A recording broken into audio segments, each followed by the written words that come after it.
Job chapter 10. My soul is weary of my life, I will give free course to my complaint, I will speak in the bitterness of my soul. I will say unto God, do not condemn me, show me wherefore thou contendest with me. Is it good unto thee that thou shouldest oppress, that thou shouldest despise the work of thy hands, and shine upon the counsel of the wicked? Hast thou eyes of flesh? Or seest thou as man seeth? Are thy days as the days of man, or thy years as man's days, that thou inquirest after mine iniquity, and searchest after my sin, although thou knowest that I am not wicked, and there is none that can deliver out of thy hand? Thy hands have framed me and fashioned me together round about, yet thou dost destroy me. Remember, I beseech thee, that thou hast fashioned me as clay, and wilt thou bring me into dust again? Hast thou not poured me out as milk, and curdled me like cheese? Thou hast clothed me with skin and flesh, and knit me together with bones and sinews. Thou hast granted me life and loving kindness, and thy visitation hath preserved my spirit. Yet these things thou didst hide in thy heart. I know that this is with thee. If I sin, then thou markest me, and thou wilt not acquit me from mine iniquity.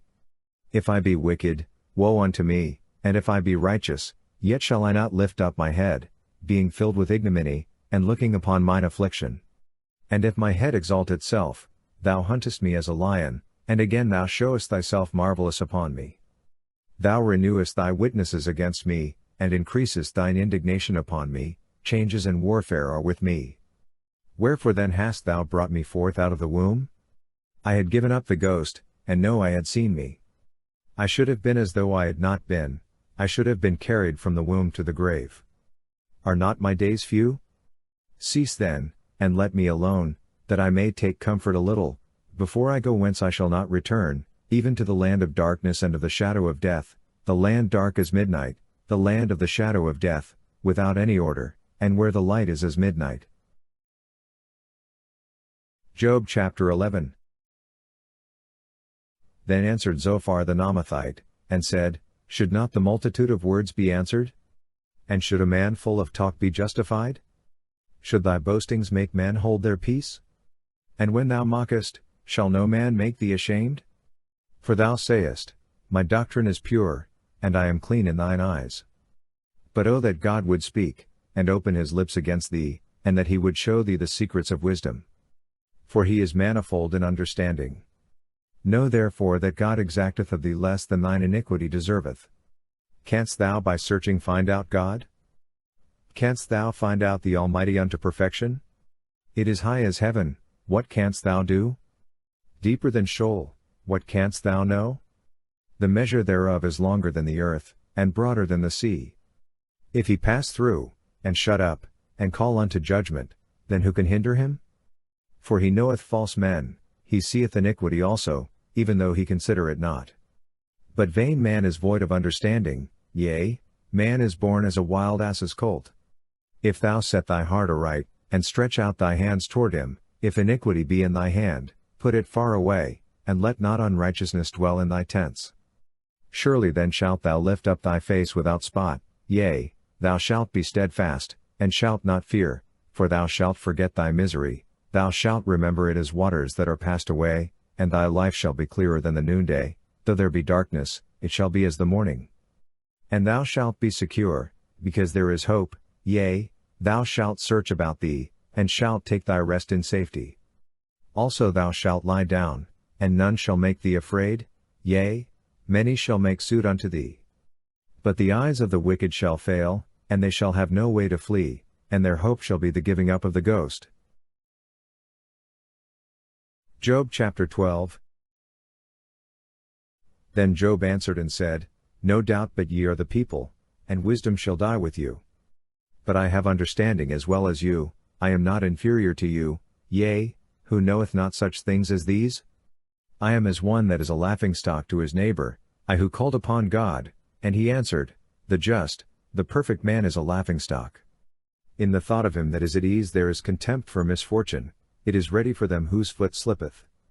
The tents of robbers prosper, and they that provoke God are secure, into whose hand God bringeth abundantly. But ask now the beasts, and they shall teach thee, and the birds of the heavens, and they shall tell thee, or speak to the earth, and it shall teach thee, and the fishes of the sea shall declare unto thee. Who knoweth not in all these, that the hand of Jehovah hath wrought this, in whose hand is the soul of every living thing, and the breath of all mankind? Doth not the ear try words, even as the palate tasteth its food? With aged men is wisdom, and in length of days understanding. With God is wisdom and might, he hath counsel and understanding. Behold, he breaketh down, and it cannot be built again, he shutteth up a man, and there can be no opening.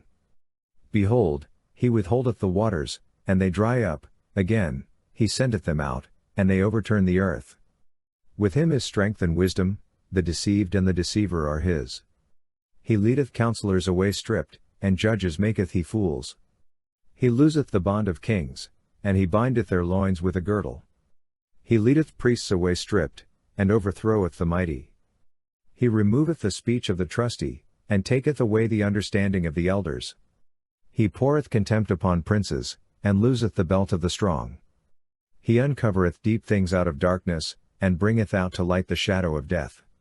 He increaseth the nations, and he destroyeth them, he enlargeth the nations, and he leadeth them captive. He taketh away understanding from the chiefs of the people of the earth, and causeth them to wander in a wilderness where there is no way. They grope in the dark without light, and he maketh them to stagger like a drunken man. Job chapter 13. Lo, mine eye hath seen all this, mine ear hath heard and understood it. What ye know, the same do I know also, I am not inferior unto you. Surely I would speak to the Almighty, and I desire to reason with God. But ye are forgers of lies, ye are all physicians of no value. Oh, that ye would altogether hold your peace! And it would be your wisdom. Hear now my reasoning, and hearken to the pleadings of my lips. Will ye speak unrighteously for God, and talk deceitfully for him? Will ye show partiality to him? Will ye contend for God? Is it good that he should search you out? Or as one deceiveth a man, will ye deceive him? He will surely reprove you, if ye do secretly show partiality. Shall not his majesty make you afraid, and his dread fall upon you? Your memorable sayings are proverbs of ashes, your defenses are defenses of clay. Hold your peace, let me alone, that I may speak, and let come on me what will. Wherefore should I take my flesh in my teeth, and put my life in my hand? Behold, he will slay me, I have no hope, nevertheless I will maintain my ways before him. This also shall be my salvation, that a godless man shall not come before him. Hear diligently my speech, and let my declaration be in your ears. Behold now, I have set my cause in order, I know that I am righteous. Who is he that will contend with me? For then would I hold my peace and give up the ghost. Only do not two things unto me, then will I not hide myself from thy face, withdraw thy hand far from me, and let not thy terror make me afraid. Then call thou, and I will answer, or let me speak, and answer thou me. How many are mine iniquities and sins? Make me to know my transgression and my sin. Wherefore hiddest thou thy face, and holdest me for thine enemy? Wilt thou harass a driven leaf? And wilt thou pursue the dry stubble? For thou writest bitter things against me, and makest me to inherit the iniquities of my youth. Thou puttest my feet also in the stocks, and markest all my paths. Thou settest a bound to the soles of my feet, though I am like a rotten thing that consumeth, like a garment that is moth-eaten.